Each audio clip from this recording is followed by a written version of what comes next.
Les premières semaines de Carême, la liturgie nous invitait à la conversion du cœur.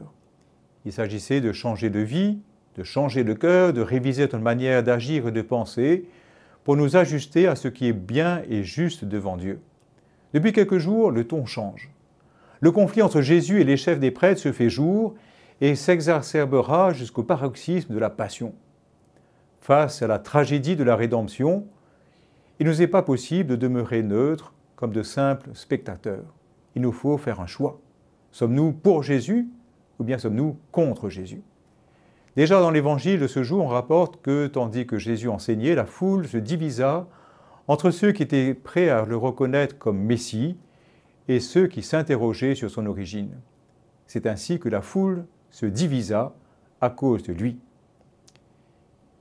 Si nous avions vécu au temps de Jésus, quel camp aurions-nous choisi? Avec le recul, aujourd'hui, nous prenons évidemment parti pour Jésus. Vraiment? Est-ce si sûr? Que signifie être pour Jésus aujourd'hui? Certes, défendre l'honneur de Dieu et de la Sainte Église, défendre le droit à la vie, défendre les petits, prendre le parti de ceux qui sont injustement opprimés, ceux qui souffrent. Ce que vous avez fait à l'un de ces petits qui sont mes frères, c'est à moi que vous l'avez fait.